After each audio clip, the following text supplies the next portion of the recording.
primeiramente agradecer pelo convite, né? Sempre é importante dar visibilidade aos imigrantes, aos refugiados, porque acho que é a partir disso que vamos compreender como que está a nossa situação como migrantes, como refugiados aqui no Brasil, né? E, bom, como o Adriano disse, eu já estou mais ou menos há 11 anos aqui no Brasil. Cheguei em São Paulo o ano de 2011, né?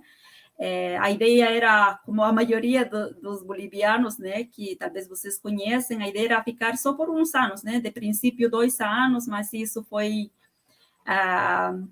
acontecendo as experiências, as boas, as ruins, e eu estou aqui já praticamente estabilizada, digamos, né, em uma cidade nova agora, também um processo de adaptação de novo, né, porque aqui estou 1 ano e meio em Marília.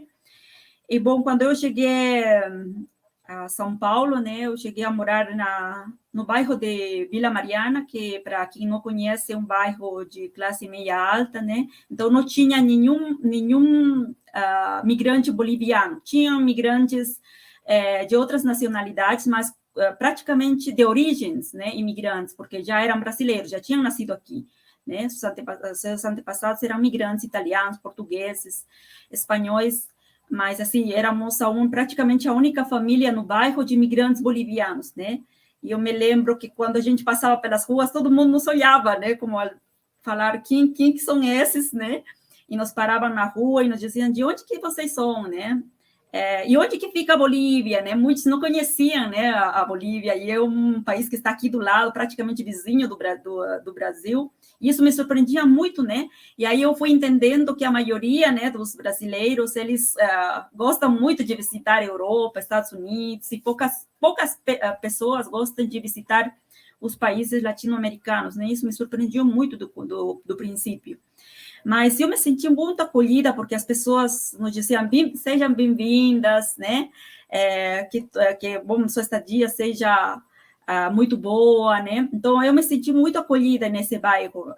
Não posso falar nenhuma situação de preconceito, de xenofobia, pelo menos não na Vila Mariana.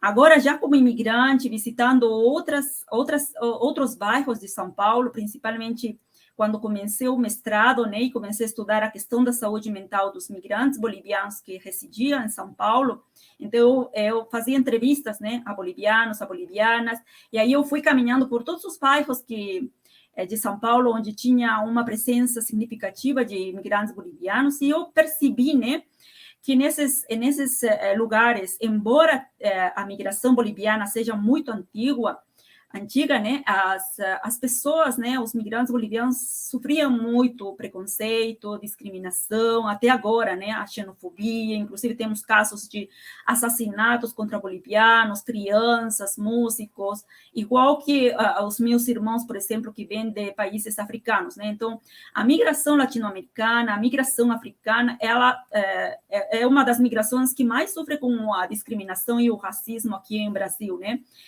o olhar para o migrante que vem da Europa, que vem dos Estados Unidos, e agora que vem de Ucrânia, por exemplo, é diferente. A acolhida, a gente está vendo, né, na mídia como que a acolhida acontece, né, como que se estruturam as redes de proteção, de acolhida para os migrantes europeus que estão vindo agora, né. Eu não digo que isso não tenha que acontecer, mas como que isso se dá, né, quando se trata de imigrantes africanos, quando se trata de imigrantes latino-americanos. Então, você vê uma diferença abismal no trato, né, no recebimento desses imigrantes. Então, nesse sentido, eu acho que, embora São Paulo tenha políticas específicas para migrantes, ainda estamos longe de ser uma cidade intercultural, uma cidade acolhedora, uma cidade que respeite todas, né, as culturas, né, porque o que está no papel muitas vezes não acontece na prática, né? Ainda temos muitas dificuldades para a integração, para receber um atendimento de qualidade nos postos de saúde, por exemplo, na própria assistência social. Então, nos falta avançar muito nesse sentido, né? Mas pessoalmente, né, e com minha família, eu posso dizer que eu fui bem recebida, né? No começo foi muito difícil, obviamente, como para todos nós, né? Idioma novo, cultura nova, sabores novos, cheiros novos, né? Tudo novo, inclusive a organização social, né? Aquilo que para a gente é muito automático no nosso país, né? Se torna todo um desafio o tempo todo, né? Tomar um transporte, tomar um metrô, né? Eu não conhecia metrô, no meu país não tínhamos metrô. A forma como funciona o transporte público é completamente diferente. A saúde aqui é pública, é universal, no meu país não, então já começa por aí, né? Como que isso funciona? Será que eu, na minha condição de imigrante, posso ter direito a isso, né? Então, as dúvidas acontecem e muitas vezes a gente não tem essa informação na mão, né? Para a gente entender que também somos sujeitos de direitos, né? Que também a gente tem esse direito de poder usufruir, né? Das políticas públicas aqui em Brasília e especificamente em São Paulo.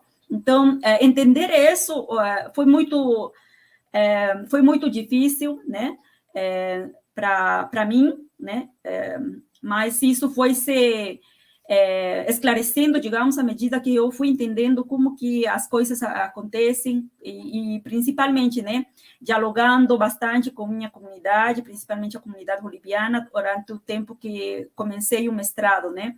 E aí, por exemplo, eu tenho uma anedota, uma lembrança muito linda, né? Quando eu comecei o mestrado, tínhamos uma matéria que era completamente dada em inglês, né? E meu inglês de mim é praticamente muito básico, né? E aí as provas tinham que ser em inglês. E eu falei, estou ferrada, agora eu sei que estou ferrada, né? E aí uma coisa que me gostou muito do professor, né? Porque tínhamos bastantes alunos de Latinoamérica, havia algumas dos Estados Unidos e de outros países, da Índia também. Então, o professor, o que ele falou para a gente fazer a prova, né? Ele falou, no começo era que a gente tinha que fazer em inglês. Isso foi nos passado as informações no início da assinatura, né? Mas no dia da prova ele disse assim, né?